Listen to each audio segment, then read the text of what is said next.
complete release. The former senator still has one more pending case before a Muntinlupa court. In other news, President Marcos renewed his calls for suspended Congressman Arnie Teves to come back to the Philippines and face allegations against him in the murder of Negros Oriental Governor Roel Degamo. The president says this is the best advice he can give the embattled lawmaker, especially after his request for asylum in Timor-Leste has been denied. The DOJ is also moving to cancel Teves's passport. Come on.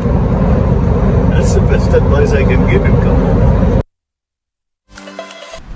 Marcos says he spoke with Timor-Leste's Prime Minister Taur Matan Ruac about this matter during their bilateral meeting on Thursday. Marcos thanked the Prime Minister for acting quickly on Teves's application. According to Marcos Jr., the denial of Teves's request for asylum will make it easier for Philippine authorities to bring the lawmaker back on Philippine soil. I think they will continue to go through the process, may appeal process para sa those who are applying. Okay, but yun, not denied, so we'll just wait for the process to complete. We're going to pause for a quick break, but One News Now will be back with more stories after that. Stay with us.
You're still watching One News Now. I'm Sean Yao. The number of COVID-19 Arcturus subvariant cases in the country is now at 4.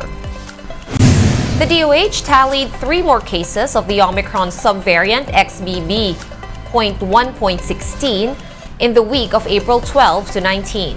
These 3 new cases were detected in the Western Visayas, most likely locally transmitted cases.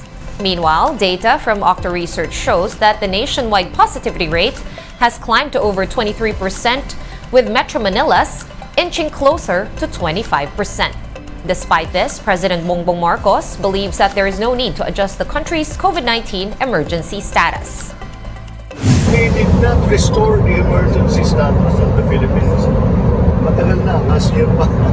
So, but we don't need to do anything. We are already on a normal footing. And in terms of also the requirement that we used to have for a valid vaccine certificate, matagal na tinanggal yun. The World Health Organization has announced the end of the global health emergency status for Mpox or monkeypox. Director General Tedros Ghebreyesus said this is based on the recommendation of its emergency committee. Ghebreyesus added that they are seeing a downward trend in the number of cases of monkeypox and a steady progress in controlling the outbreak.